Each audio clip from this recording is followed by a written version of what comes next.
मैं कथाओं में कहा करता हूं बंधुओं कि भागवत के महात्म का प्रथम श्लोक जो है ना, ये भगवान का आईडी कार्ड है, भगवान का आधार कार्ड है। जैसे आधार कार्ड में नॉर्मल इंफॉर्मेशन सारी होती है, ऐसी ठाकुर जी की ये कुछ मुख्य इंफॉर्मेशंस इसमें प्रथम श्लोक में ही, जैसे कि रूप, ठाकुर जी के रूप कितने हैं। रूप और स्वरूप दो होते हैं। रूप और स्वरूप में अंतर इतना, रूप अपनों के लिए होता है और स्वरूप परायों के लिए होता है। आप अपने घर में होते हो तो आप अपने रूप में होते हो, लेकिन जब आप अपने ऑफिस जाते हो तब आप स्वरूप में होते हो। आप अपने निज परिकर के साथ जब हो तब आप रूप में हो, लेकिन जब आप प्रोफेशनली कहीं जाते हो तो आप स्वरूप धार बना के, वो हो नहीं, आप बन के जाते हो। ऐसे ठाकुर जी के स्वरूप तो बहुत सारे हैं। कहीं पर त्रिभंग लली ठाकुर जी हैं, कहीं पर गिरधर नागर ठाकुर जी हैं, कहीं पर शयन सैया शेष सैया पर पौड़े ठाकुर जी, कहीं पर शंख चक्र गदा पद्मधारी चतुर्भुज रूप ठाकुर जी हैं। सब जगह, अभी हम पंढरपुर गए, वहां पर ठाकुर जी दोनों कमर पर हाथ रख के खड़े।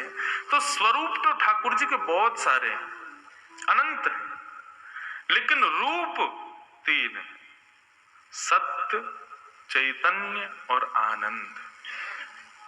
ठाकुर जी के ये तीन प्रधान रूप हैं। सच्चिदानंद रूपाय, भगवान सत्य हैं, चाहे वो पोस्टर के फोटो में हो, चाहे वो वृंदावन बिहारी लाल लाखों लोगों के सामने खड़े हों, दोनों में सत्य है।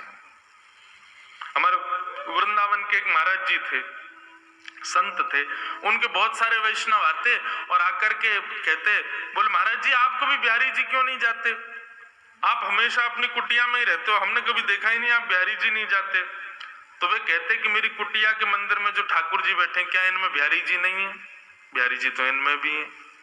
हाँ, कभी अवसर मिले तो मैं जाऊंगा, लेकिन मैं तो इनमें भी बिहारी जी को देखता हूं। ये सत्यता हमारे भीतर नहीं होती बंधु। हमको ऐसा लगता है कि हमारे लड्डू गोपाल जो है उनमें थोड़ा कम अंश है, ये वृंदावन में जो मंदिर में बिहारी जी बैठे इनमें ज्यादा अंश है। ऐसा क्यों? और इसी कारण से कई लोग अपनी सेवा में अपराध करते हैं ठाकुर जी का। बुरा नहीं मानिएगा, आप सबका देखो निज भाव है, मैं उसमें बीच की भुआ क्यों बनूं। लेकिन जो लोग, कभी मैं देखता हूं ना तो ठाकुर जी ऑटो में घूम रहे हैं, मैया लिए डलिया हाथ में और ऑटो में घूम रहे हैं, ठाकुर जी को धूल मिट्टी सब लग रही है। ये विचार आपके भीतर इसलिए आ गया क्योंकि आपने बिहारी जी को श्रेष्ठ और उनको अश्रेष्ठ माना है। आपका भाव ठीक है, अच्छा होगा, आप कहोगे कि हमारे संगी रहते हैं, सब जगह जाएंगे आदि, ठीक है, परंतु थोड़ी तो मर्यादा रखनी चाहिए। और ये मर्यादा कब प्रकट हो जाएगी? तब आप ये, जब आपके भीतर ये सत्यता आ जाए कि नहीं इनमें और उनमें कोई भेद नहीं है, ये समान ही है, ये समत्व ही है। तभी अवसर मिले तो निश्चित है सब जगह जाओ जहां जाने का अवसर मिले, परंतु बद्रीनाथ भगवान, द्वारिकाधीश भगवान, हमारे वृंदावन बिहारी लाल, जगन्नाथ जी और आपके घर के लड्डू गोपाल जी, उनमें किंचित भी भेद नहीं है, वे एक ही है, उनमें कभी भेद मत मानो। हम, हमारे ठाकुर जी, हमारे लाल जी छोटे से श्री गिरधर लाल, उनका हर वर्ष जन्म उत्सव हम मनाते हैं अलग अलग जगह पर। इस बार द्वारिका में है, गुजरात में, 11 से 17 जनवरी। आप में से जो लोग चलना चाहो चलना जरूर। 11 से 17 जनवरी बहुत आनंद आता है ठाकुर जी के उत्सव में। तो हम अपने लाल जी के अनुभव करते हैं, जब रथ यात्रा होती है ना तो हमारे ठाकुर जी जगन्नाथ जी बन जाते हैं। जब पंढरपुर उत्सव होता है तो हमारे ठाकुर जी पंडरीनाथ भगवान बन जाते हैं। अभी द्वारिका जा रहे हैं, निश्चित है चतुर्भुज रूपधारी द्वारिकाधीश भी बन जाएंगे। ये सत्यता उनके प्रति हो कि हाँ इनमें और उनमें कोई भेद नहीं, ये एक ही है, एकाकार रूप। किंचित भी ये भावना आए कि ये विलग है। तो सबसे पहली बात, भगवान के रूप में जो प्रथम भाव है वो क्या? सत्य। उनमें कोई भेद मत मानो।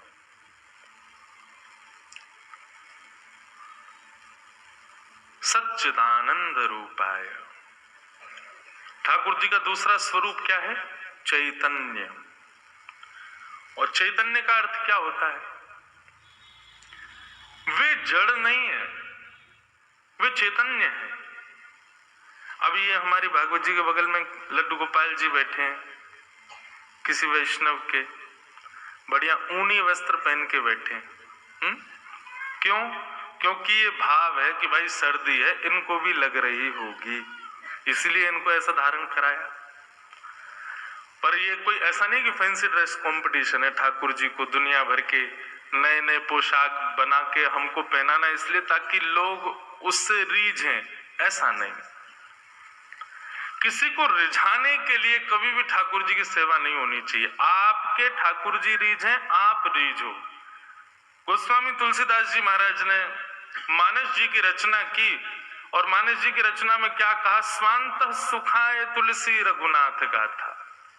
मैंने किसी को खुश करने के लिए मानस जी को नहीं लिखा है, अपनी प्रसन्नता के लिए इसका वर्णन कर रहा है।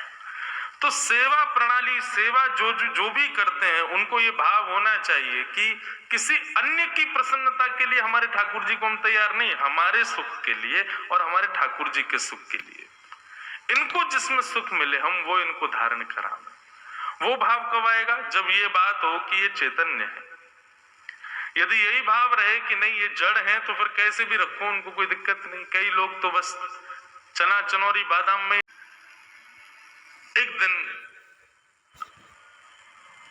जेठ का महीना, बहुत भीषण गर्मी, और क्योंकि तिरुमला पर्वत के ऊपर तिरुपति है तो गर्मियों के समय में यदि कभी आपको जाने का अवसर भी मिले तो भी देखेंगे कि बिना किसी कारण ही आपके समस्त वस्त्र जो है गीले हो जाएंगे, इतना पसीना आता है। इतनी गर्मी दक्षिण में तो पड़ती भी बहुत है। तो जो वैष्णव सेवा करते थे उनके मन में आया इतनी गर्मी पड़ रही है, इतना गर्म मौसम हो रहा है, ठाकुर जी की नौका विहार के लिए एक सरोवर इस पर्वत के ऊपर होता तो कितना आनंद आता। हम ठाकुर जी को सरोवर में नौका विहार कराते, ठाकुर जी को थोड़ी शीतलता मिलती, आनंद आता। इतनी व्यवस्था नहीं थी, इतने लोग नहीं थे, तो दोनों दंपति, पति पत्नी दोनों लिए फावड़ा और लग गए खोदने सरोवर बनाने के लिए। अब दो लोग इतना बड़ा सरोवर बनाए तो कितनी व्यवस्था करनी पड़ेगी। बेचारे दोनों खोदते, फिर जितनी मिट्टी इकट्ठी होती उसको लेकर के जाते, दूर फेंकते। तो जो ब्राह्मण थे, उनकी जो ब्राह्मणी थी वो गर्भवती थी, उनके गर्भ में बालक था। वो जब मट्टी उठा करके दूर कहीं फेंकने जाती तो ठाकुर जी को बड़ी पीड़ा होती। बोले कि देखो हमारे सुख के विचार के लिए दोनों कितना श्रम कर रहे हैं। वो गर्भवती माता है, उनके गर्भ में बालक है, फिर भी देखो वो कैसे लगी हैं, धूप ताप कुछ विचार नहीं करती, हमारी सेवा में तत्पर है। ठाकुर जी से देखा नहीं गया और ठाकुर जी इतने में ही नन्हे से एक ग्वारिया बालक बन करके आए, सांवला सा उनका रूप, और जैसे ही वो मैया मट्टी डलिया में भर के उठा के फेंकने जाती, इतने में ही वो बालक रूप में ठाकुर जी आ जाते और उनसे डलिया छिना करके स्वयं लेकर के जाते और दूर फेंक करके और फिर डलिया मैया के पास छोड़ के फिर भाग जाते। मैया बोली पता नहीं कौन नटखट बालक है, किसका बालक है, कहां से आ जाता है, मेरी डलिया उठा के भाग जाता है। पुनश्च फिर से मट्टी इकट्ठी करके जैसे ही डलिया उठाई, फिर से ठाकुर जी आ गए और फिर से डलिया छिना के और लेके जाएं और दूर पटक करके और डलिया उनके पास फेंक के फिर भाग जाएं, और वो रोकना चाहे तो रुके नहीं। 2-3 बार जब ठाकुर जी ने किया तो ब्राह्मणी ने जाके ब्राह्मण को दिखाया, बोले देखो आप मट्टी खोदते मैं भरती हूँ, जैसे ही मैं लेके जाती हूँ पता नहीं कहां से बालक आता है और वो पूरी डलिया लेके भाग जाता है और फेंक के और फिर कहीं अंतर्ध्यान हो जाता है, कहीं चला जाता है, छुप जाता है, किसका बालक है यहाँ? ब्राह्मण ने बोला देखो मैं देखता हूँ कौन है। जैसी डलिया में पूरा मट्टी भर के जैसे ही ब्राह्मणी ने उठाया, इतने में ही जैसे ही वो बालक आया, बालक के रूप को देखते ही उनकी करधनी जैसे ही देखी, करधनी समझते हैं, कौंधनी, कमर पर जो धारण करते हैं, वो स्वर्ण की कौंधनी वही थी जो तिरुपति बालाजी ने पहनी थी। वो देखते ही ब्राह्मण समझ गए, बोले ओहो ये तो साक्षात श्री वेंकटेश भगवान आ रहे हैं।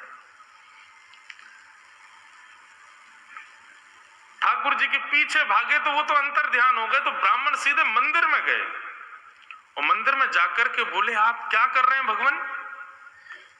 आप इस प्रकार से श्रम क्यों कर रहे हैं? हम कर तो रहे हैं आपके लिए व्यवस्था, आप क्यों आ रहे हैं वहां पर? तिरुपति बालाजी प्रकट हो गए, प्रकट होकर बोले, देखो तुम्हारी ब्राह्मणी गर्भवती है, उसके गर्भ में बालक है, वो इतना श्रम करती है, उसको पसीने आते हैं, इतना परिश्रम करती, मुझसे वो देखा नहीं जाता।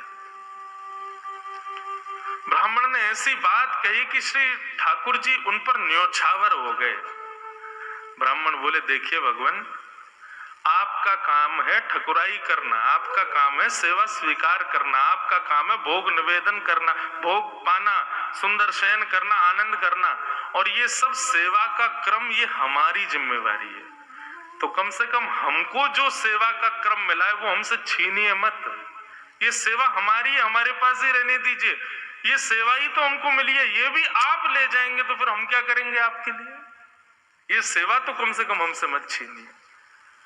ठाकुर जी इतने प्रसन्न हो गए महाराज कि ब्राह्मण को हृदय से लगा लिया। बोले कि तुमसे हम बड़े प्रसन्न हैं, तुम एक बार यहाँ, हम लोगों की शिकायतें खत्म नहीं होती ठाकुर जी के आगे। जे नहीं है, हम कैसे करें महाराज, अभी ऐसा चल रहा है, कैसे कथा सुने, कि ये चल रहा है, वृंदावन कैसे आए, हम इतनी शिकायतें करते हैं। और कहा वो ब्राह्मण देवता अपनी गर्भवती पत्नी को भी सेवा से विमुक्त ना होना पड़े, ठाकुर जी को डांट रहे हैं कि आप हमारी सेवा में छीनिए, ये सेवा का अधिकार हमारा है, हमको ही करने दीजिए, ये भी आप ही करेंगे तो फिर भक्त किस काम के? ठाकुर जी ने हृदय से लगाया, बोले अच्छा ठीक है, जाओ सेवा करो। जैसे ही ब्राह्मण निकल के बाहर आया तो देखा कि वहां तो एक सुंदर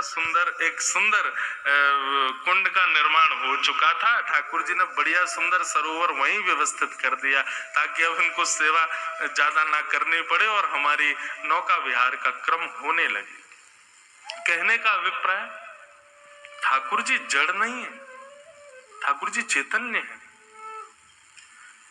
चैतन्य का अभिप्राय क्या है? अभी सर्दी है, आप लोग शॉल पहन रहे हो, जैकेट पहन रहे हो, क्यों? क्योंकि आपको सर्दी लग रही है। गर्मी आ जाती है, आप एसी चलाते हो, क्यों? क्योंकि आपको गर्मी लग रही है। ये क्यों? क्योंकि आपका शरीर चैतन्य है। ऐसे ठाकुर जी भी चैतन्य है, ठाकुर जी जड़ नहीं है। उनके प्रति जड़ बुद्धि मत रखो, वो दिखते जड़ हैं, वो दिखते ऐसे कि पाषाण में हैं, वो दिखते ऐसे कि कोई धातु में है, लेकिन वो धातु या पाषाण में नहीं है, वो साक्षात चैतन्य है। और मैं तो ऐसा कह दूं तो कोई अतिशयोक्ति नहीं, ठाकुर जी आए थे जब हमारे पास तब जड़ थे, अब उनको चैतन्य करने की जिम्मेवारी हमारी है। अब वो